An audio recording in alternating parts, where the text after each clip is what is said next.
Alright, so here's the first V4 problem I've done where I guess the holes are just really small, kind of crimpy. There are two giant jugs as you can see, and the complexity of this problem is not too complex. It's pretty much just straight up at this point. Yeah, and I don't think this was too technical, but here's a breakdown of the problem. So let's go into my first attempt here. Yep, so at the start here, it's just two really small holes, and I'm just going straight to the left side. Ideally, I guess you should probably try crossing over your right arm, but I'm not strong enough, so I just bump, kind of just, you know, skip that part.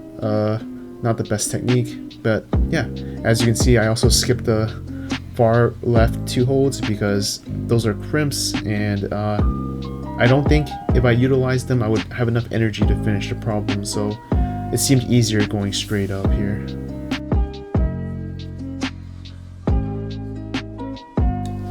Oftentimes when doing these types of problems, I realize that like these are different. You don't have as much attempts on these walls because your fingers just start hurting really bad.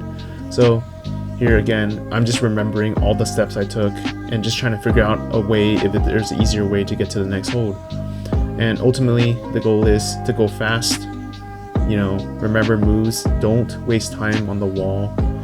And you know, here, crimps don't really give you a lot of leeway on making mistakes. If your hand is on the wrong hold, you're most likely not going to have time to readjust it. And here I just dropped because I realized I'm using the wrong hand for that hold.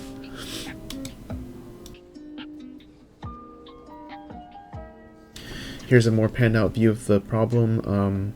I again just remembering all the steps I take just to get to that same step where I got stuck previously, being more efficient, saving time. Yeah, and just, you know, previously those two holds, I just need to remember I need to get my right hand on the bottom hold and the left hand on the top hold, just so that I can cross over with my right.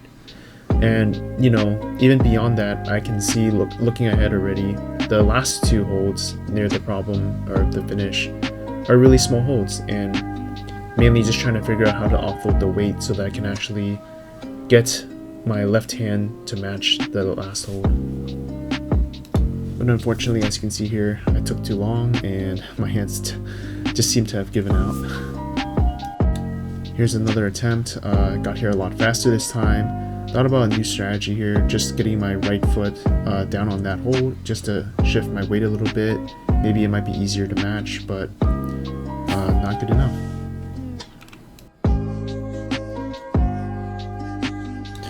And yeah, here's the completed climb. Took, I don't know, probably close to like 10 tries. If anything, this problem has taught me that sometimes you kind of have to think ahead and really analyze what you're doing rather than just figuring it out on the spot, as these are a lot more punishing, and you know, it takes a lot of time to get up there and just like fall back down because you made a mistake. And yeah, other than that, this problem was a lot of fun. I really enjoyed doing it. I'm just really happy that I finally got to finish it, you know.